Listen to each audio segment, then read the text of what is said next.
Hello বন্ধুরা, কেমন আছেন সবাই? আশা করি অনেক ভালো আছেন।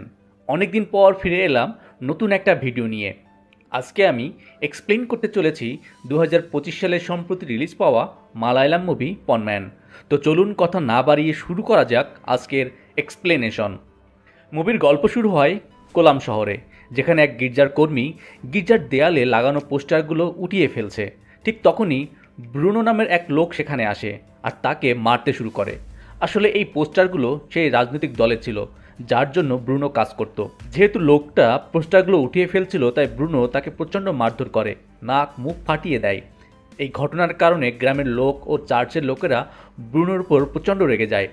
এরপর ফাদার ব্রুনোকে ডাকে এবং তাকে বলে ওই ব্যক্তির কাছে ক্ষমা চাইতে, কিন্তু ব্রুনো বলে সে ক্ষমা চাইবে না। তার যুক্তি ছিল কেউ তার দলের পোস্টার ছেঁড়ার সাহস পায় কিভাবে। ব্রুনোর এই ব্যবহার দেখে লোকটা পুলিশের কাছে অভিযোগ করার কথা বলে। ব্রুনো বলে যা করার করেন, পার্টির পোস্টার ছিঁড়েছেন, পার্টি কেস দেখবে। ফাদার বলে এমন ব্যবহার একদম ভালো না, গ্রামের লোক আর চার্চের লোক তোমার বিরুদ্ধে চলে যাবে, আর সামনে তোমার বোনের বিয়ে। কিন্তু ব্রুনো ওভার কনফিডেন্স দেখিয়ে সেখান থেকে চলে যায়। এরপর আমরা ব্রুনোর বোন স্টেফিকে দেখতে পাই, যার বিয়ে মারিও নামের এক ব্যক্তির সঙ্গে ঠিক করা হচ্ছে। মারিওর মা স্টেফের মা কাছে 25 তোলা স্বর্ণ দাবি করে আর যত দ্রুত বিয়ের কাজ শেষ করতে চায়। স্টেফের মা কথা দেয় যে বিয়ের দিন তারা 25 তোলা স্বর্ণ দিবে। এখানে আমরা জানতে পারি স্টেফের বাবা যখন জীবিত ছিলেন তখন গ্রামের মানুষদের অনেক সাহায্য করত।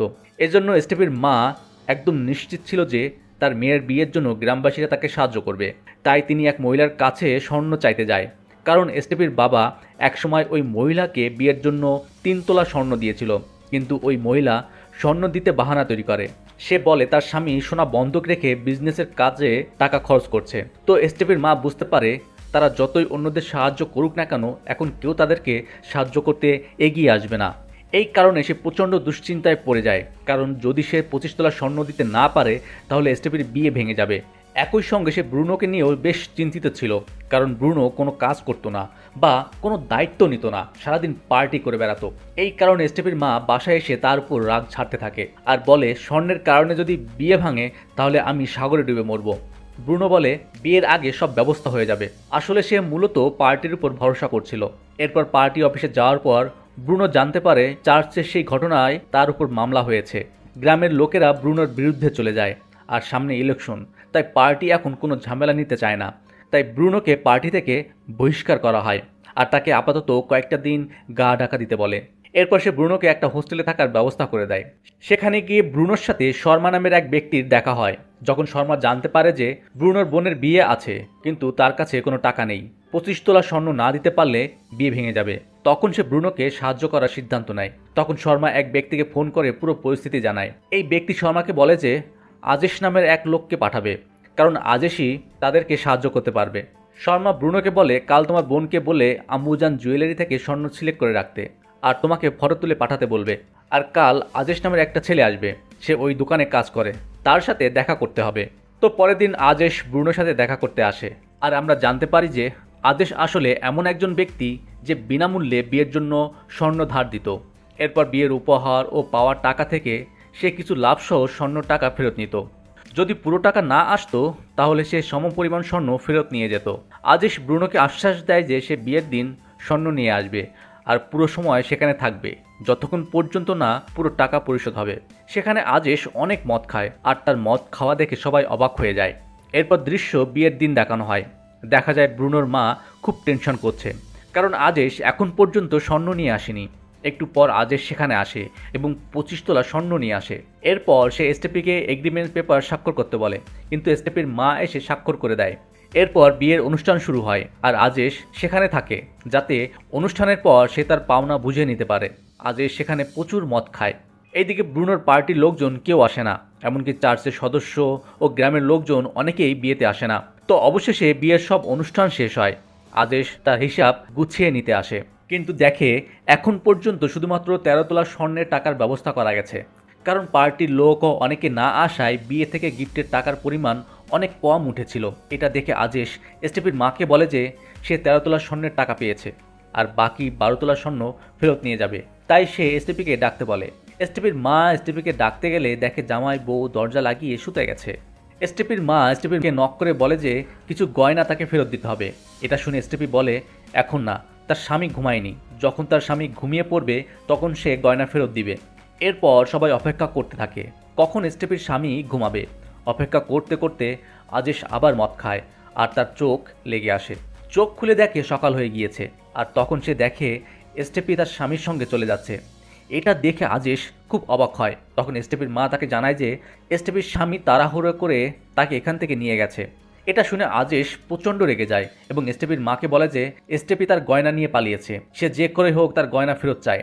এটা শুনে ব্রুনো প্রচণ্ড রেগে যায় আর আজেশকে ভয় দেখানোর চেষ্টা করে, কিন্তু আজেশ তার হুমকিতে ভয় পায় না। তখন ব্রুনো বলে যে সে স্টেপির শ্বশুরবাড়ি গিয়ে গয়না এনে দেবে, কিন্তু আজেশ ব্রুনোর উপর আর বিশ্বাস করতে পারে না। তাই সে নিজেই সেখানে গিয়ে গয়না ফেরত আনার সিদ্ধান্ত নেয়। কিন্তু যখন সে স্টেপির শ্বশুরবাড়ির ঠিকানা জানতে পারে তখন সে ভয় পেয়ে যায়, কারণ সেই জায়গার লোকেরা খুবই ভয়ঙ্কর ছিল।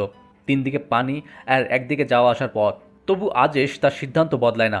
সে বলে তার সোনা ফেরত পেতে যে কোনো রিস্ক নিতে প্রস্তুত, এই বলে সে বেরিয়ে যায়। এইদিকে স্টেপির শ্বশুরবাড়িতে বৌভাত অনুষ্ঠানের জন্য প্রস্তুতি চলছিল। তার শাশুড়ি ও ননদ বারবার তার গয়নাগুলো দেখছিল আর তারা খুব খুশি ছিল, কারণ অবশেষে তাদের বাড়িতে এতগুলো গয়না এসেছে। স্টেপি যখন স্টেজে বসেছিল তখন হঠাৎ সে আজেশকে দেখতে পায়। এটা দেখে স্টেপি ভয় পেয়ে যায় এবং সে নার্ভাস হয়ে পড়ে। সে কি করবে বুঝতে পারছিল না। কিছুক্ষণ পর স্টেপির মা ও তার ভাইও সেখানে আসে।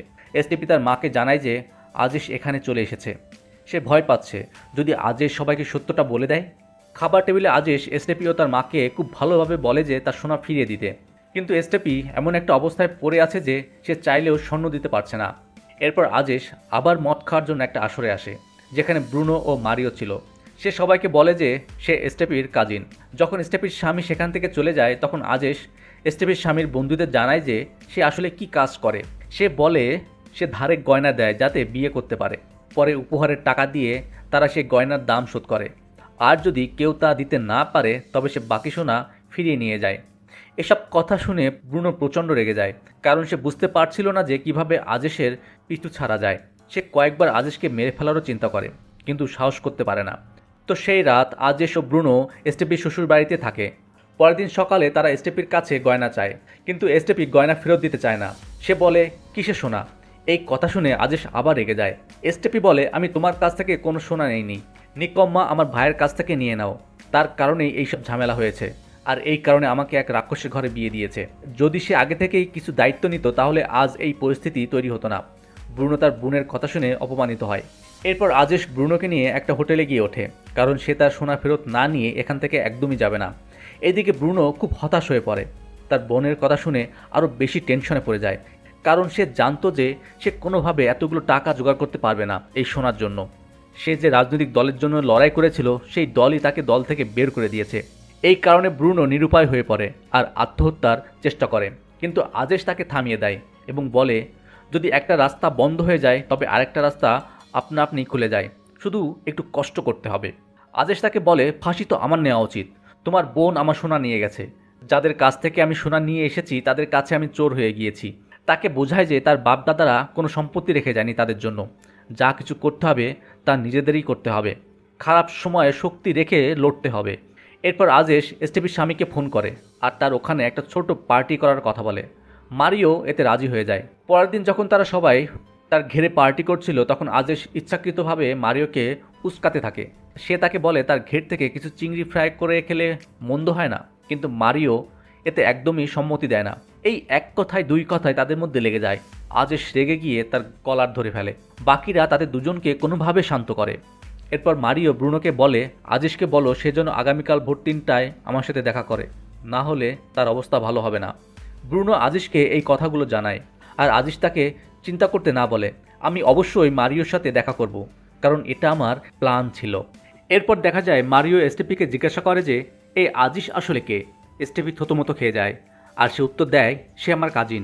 কিন্তু মারিও জানতে চায় তাহলে সে কেন আমাকে সহ্য করে না। তখন স্টেপি তাকে পুরো ঘটনা খুলে বলে কিভাবে তারা সোনা ধার নিয়েছিল, যার দাম এখনও পরিশোধ করা হয়নি, আর এই কারণে যতটুকু দাম দেওয়া হয়নি ততটুকু নিতে বারবার ফিরে আসে। এই কথা শুনে মারিও প্রচণ্ড রেগে যায় আর স্টেপির উপর রাগ ঝাড়তে থাকে। বলে তুমি আমাকে ঠকিয়েছো, তুমি কিভাবে ধার করা গয়না নিয়ে আসতে পারলে।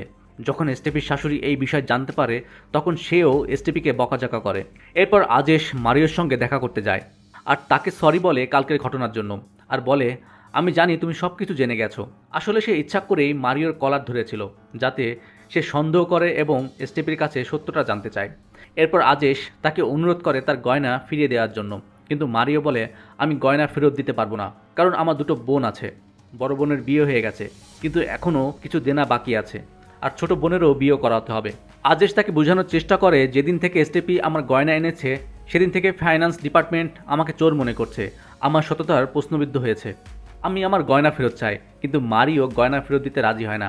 এই নিয়ে তাদের মধ্যে তীব্র কথার লড়াই শুরু হয়ে যায়, আর এক পর্যায়ে মারিও আজেশকে ছুরি মেরে বসে, আর আজেশের প্রচণ্ড রক্তকরণ হতে থাকে। এরপর মারিও যখন বাড়ি ফিরে আসে, তার হাতে রক্তমাখা ছুরি দেখে স্টেপি বুঝতে পারে যে সে নিশ্চয়ই আজেশকে মেরে ফেলেছে। তাই সে ব্রুনোকে ফোন করে বলে মারিও হয়তো আজেশকে ছুরি মেরেছে। এরপর ব্রুনো ও স্টেপি আজেশকে খুঁজতে শুরু করে, কিন্তু কোথাও তার কোনো খোঁজ পাওয়া যায় না। আজেশের বাইক পাওয়া গেলেও তাকে খুঁজে পাওয়া যাচ্ছিল না।